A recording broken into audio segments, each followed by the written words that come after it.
साथियों, जय भीम। साथियों, आज 7 मई 2024 को तीसरे चरण का मतदान है, जिसमें 92 सीटों पर चुनाव होना है। पिछले 2 चरणों में लगभग 190 सीटों का चुनाव हो चुका है और ये चरण निर्णायक है। जहाँ तक अभी तक हुए चुनावों के संदर्भ में आप लोगों से कहना है, उत्तर प्रदेश या उत्तर प्रदेश से बाहर 1 to 1 यानी कि एनडीए बनाम इंडिया की जो टक्कर है वो बहुत तेज़ी से चल रही है।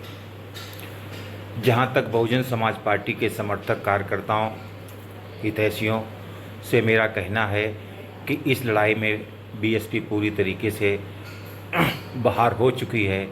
जो 2-4 सीटें जीतने की संभावना थी वो भी धीरे धीरे ख़त्म होती जा रही है। जिस प्रकार से जौनपुर में धनंजय सिंह की पत्नी से टिकट वापस ले लिया गया, बरेली में बसपा के उम्मीदवार का पर्चा खारिज कर दिया गया, इस प्रकार की अनेकों घटनाएं हैं।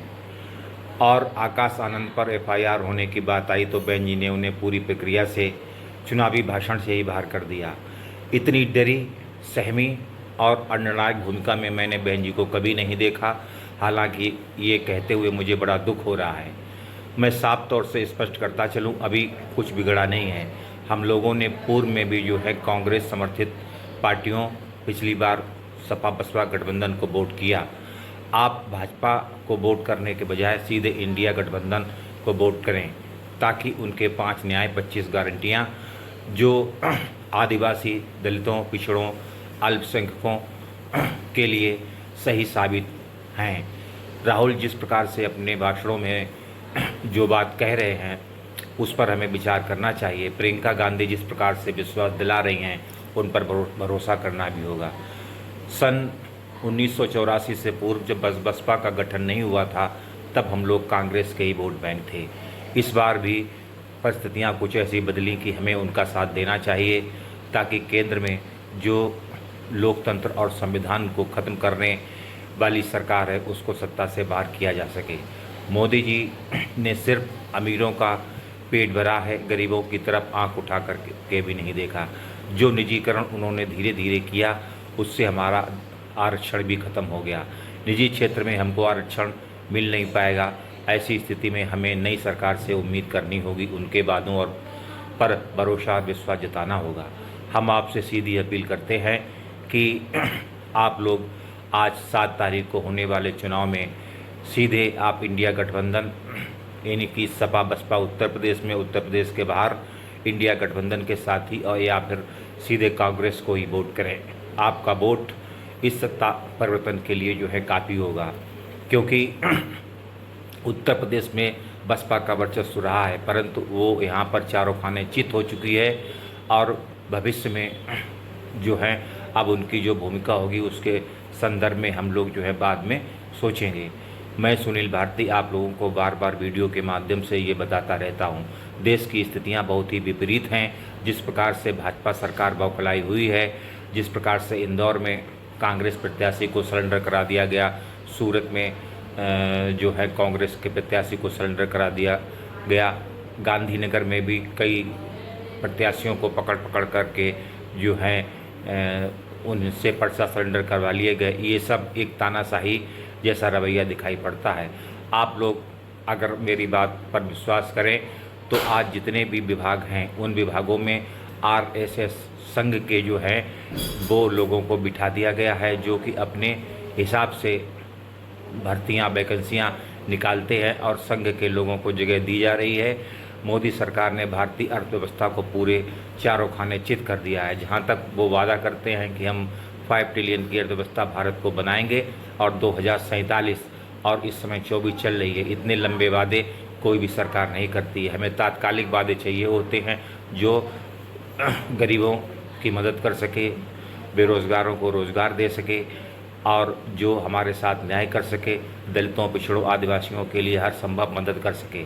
जिस प्रकार से देश में लगभग 20-25 उद्योगपतियों तक सरकार सीमित रह चुकी है, ये सूट बूट की सरकार है, इस पर हम भरोसा नहीं कर सकते। ये सिर्फ पूंजीपतियों की सरकार है, गरीबों की नहीं। ये गरीबों के दमनकारी नीतियाँ चलाती है। इसलिए आप लोगों से कह बहुत कम रहे, आप लोग काफ़ी समझदार हैं, अपने वोट को इस बार इंडिया गठबंधन या उनके साथियों को जो है दें। और कन्नौज और फर्रुखाबाद के साथियों से कहना है कि जो चौथे चरण का मतदान होगा उसमें फर्रुखाबाद में जो है डॉक्टर नवलकिशोर शाक्य जो कि स्वामी प्रसाद मौर्य के बेटी संघमित्रा के पहले पति हैं, और कन्नौज में जो है अखिलेश यादव, इन लोगों को वोट दें ताकि भाजपा का जो है पराभव इन दोनों जनपदों से कम हो। जिस प्रकार से मुकेश राजपूत ने फर्रुखाबाद के लिए कोई काम नहीं किया, उसी प्रकार से सुब्रत पाठक ने कन्नौज के लिए जो है कोई भी काम नहीं किया। ये लोग अपने जातिगत समाज तक ही सीमित हैं, इसलिए हम इन पर भरोसा नहीं कर सकते। साथियों, पुनः मेरी अपील है कि आप जो हैं प्रियंका जी, राहुल जी, खड़गे जी, सोनिया गांधी जी, इनके बात पर भरोसा करें, क्योंकि इनका गठबंधन बहुत मजबूत है। चाहे वो उत्तर प्रदेश हो, बिहार हो, महाराष्ट्र हो, इस प्रकार से ऐसे कई 4-5 राज्य हैं जहां पर भारतीय जनता पार्टी को भारी नुकसान होने जा रहा है। भारतीय जनता अब तक हुए चुनावों में आज को अगर जोड़ लें तो लगभग आधी से अधिक सीटों पर चुनाव संभव होने जा रहा है, और आज ये तय हो जाएगा कि भाजपा के ताबूत में अंतिम कील ठोकने का कार्य मतदाता करेंगे।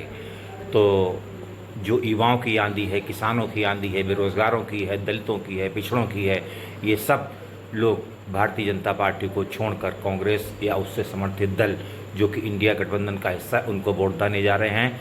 आप जाएं और आंख मूंद कर इंडिया गठबंधन या उनके सहयोगी दल उत्तर प्रदेश में समाजवादी पार्टी या फिर कांग्रेस को ही वोट करें। इसके बाद हम समझेंगे कि हम अपनी राजनीति को किस दिशा में ले जाएं, क्योंकि बहन जी पूरी तरीके से उनका जो बाबा साहब मानवर साहब का मिशन था उससे पूरी तरीके से भटक चुकी हैं, और वो इतने बड़े दबाव में हैं कि पार्टी बिल्कुल धराशायी हो चुकी है, और जो बची कुची है वो भी अगले कुछ वर्षों में जो है टूटने के कगार की राह पर है। हमें अपना नया आशियाना तलाशना होगा। इसके बाद भी हम चर्चा बाद में करेंगे। आप लोगों से अपील है कि आप लोग बिल्कुल भी जो है बीएसपी को वोट ना करें। अगर आप वोट करते हैं तो समझ लीजिए आपका वोट कुएं में फेंका जा रहा है। अगर मेरी माने तो आप सीधे इंडिया गठबंधन या फिर समाजवादी पार्टी की यहाँ पर उत्तर प्रदेश में जो सहयोगी दल हैं उनको ही वोट करें। जय भीम, जय भारत। मैं सुनील भारती, नमस्कार।